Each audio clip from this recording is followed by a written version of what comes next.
What up YouTube? In this video, I'll be bringing you guys along to the famous Fuji Speedway and the Fuji Motorsport Museum, where we'll check out some legendary WRC cars, some motorsport icons, and to top it off, I'll tell you how you can do a lap around the track with the best view of Mount Fuji for the ultimate Fuji Speedway experience.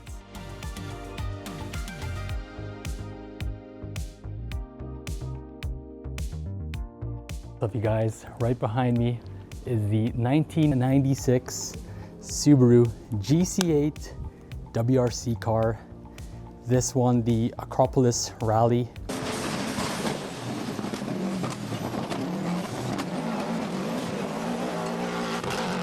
The drivers are legendary Colin McRae, co-driver Derek Ringer. And I can't believe this car is right in front of me, guys. This is not at the STI gallery or the Subaru headquarters. This is located at the Fuji Speedway Museum. And there's a whole bunch of other rally cars around here, which I'll walk around. But of course, being a Subaru fanatic, I want to walk around this one first. Look at that 555 livery, the legendary livery that essentially started that blue and gold or blue and yellow color scheme that a lot of motorsport Subarus and also people who have their own personal Subarus follow. You can see the Speedline gold wheels, all of the part sponsors, the drivers, co-driver, as I mentioned, the Acropolis Rally. You could actually see some body damage and scratches. So they cleaned it up, but this is quite literally the car that took on the rally stages. Absolutely insane.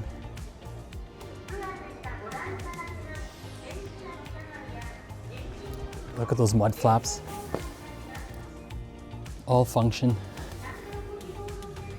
That exhaust pipe just sticking straight down. N1 WRC.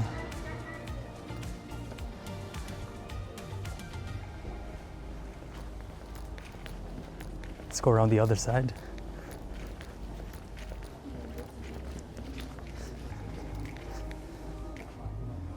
See the hood vents. You can see more of that body damage. There's a lot more bumps on this side. So cutting through the narrow stages, they must have come across some things, even cracks in the glass. You can see the shift lever there. So it was a proper shifting pattern. There's no sequential shifting or paddle shifters on the steering wheel. It's awesome, guys.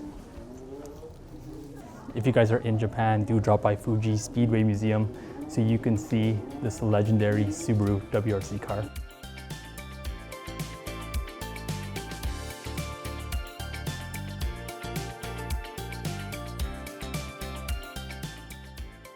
So moving on from the Subaru, we have its competitor. This is the Toyota Celica, or Celica, however you want to say it, rally car. This is the 95 Safari Rally winning car.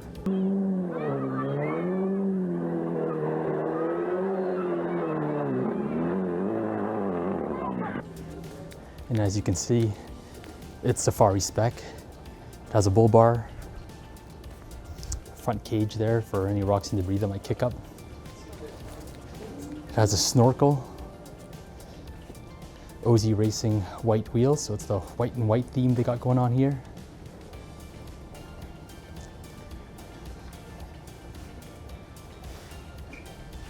I love. Look at that mount.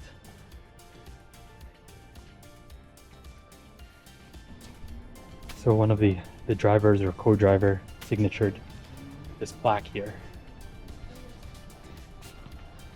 Amazing. Pieces of rally history are here. Let's move on to the EVO. What we have here is the 2001 Lancer Evolution 6 WRC Group A rally car, piloted by the legendary Tommi Mäkinen. And look at this red and white beast. It has a Marlboro livery, NK wheels. This is a tarmac spec, as you can tell, based on the wheel tread. The 2-tiered rear wing. This was a sequential shifter, based on what I can see. I don't know if you guys can see that. The glare's a little strong. This is the one that raced in the Monte Carlo Rally.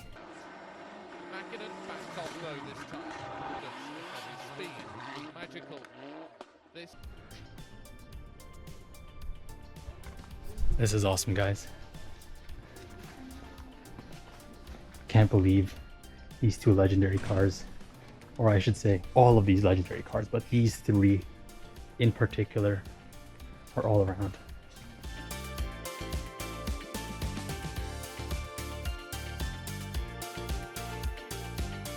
I spent the rest of my time just walking around with no in-video commentary, just so I was able to take in the motorsport icons on display. But sit back and enjoy the short montage of the other cars I filmed.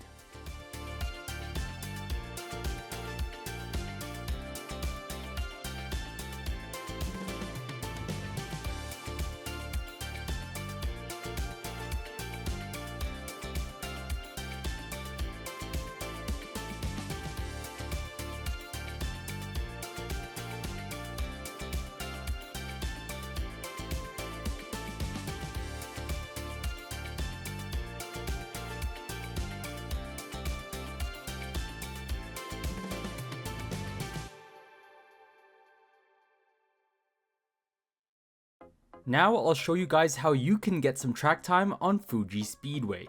First and foremost, you need an international license. You can get this locally wherever you get your home license issued, so make sure you have this beforehand.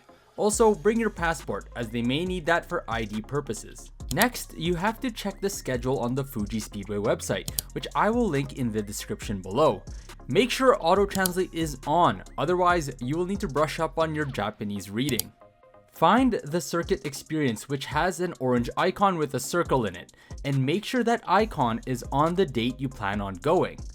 Click on this icon and that will bring you to the circuit experience info page. Here is where you will see all the details, such as where to register, where to line up the cars, and the time. We brought our own rental cars, which were a couple of slow Yaris's, but it doesn't matter because there is a lead vehicle that sets the pace, which is typically slow and you are not allowed overtaking, so everything is in a single file line. If you don't have a rental car, you can actually rent a variety of performance Toyotas and Lexuses, but you do need to get to the track right when it opens, and unfortunately we were too late to register for them. Okay, now is my POV guide on how to get to the track on Fuji Speedway. First, you enter through the west gate where you have to pay an entrance fee. Then continue down the road and past the Bridgestone Arch. Then when you come across a T intersection, make your first right. You will go through an underpass, then you will make your first left, and keep going down the road until you see the paddock to your left and a gift shop / restaurant to your right. There will be parking in front of this gift shop where you can park while you register. Registration is located at the Racing Control Center, just south of the paddock, where you can pay and register for the circuit experience. Around 11:30 a.m., you line up with the rest of the cars in front of the control center, and by 12 p.m. you make your way onto the track. You do 3 laps, which are again not at a spirited pace, but it's cool to just be on the track and see Mount Fuji, weather depending. Alright, so sit back and enjoy some POV driving on Fuji Speedway. Now, I do speed up the footage here, guys, just because we are driving at a pace that is far from spirited, and watching it at the actual speed is a little boring. I figured speeding up the footage allows you to see the whole track and also the amazing views of Mount Fuji. Enjoy.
Despite the fact that there was a Lamborghini Huracan behind me the whole time, it was still a ton of fun, even in a slow Yaris. It just felt awesome being on a real racetrack in Japan. Once we finished our laps, we went back to the paddock and just explored around the garages. We didn't go inside them because you're not allowed, but you could definitely take a peek and see all the cool track cars that everyone is working on. Then we went to the gift shop and bought some merch. Anyways, hope you guys enjoyed the video and my quick guide on how to get on the track at Fuji Speedway. Please consider liking the video and subscribing, it really helps out the channel. On that note, I'll catch you all in the next one. Take care.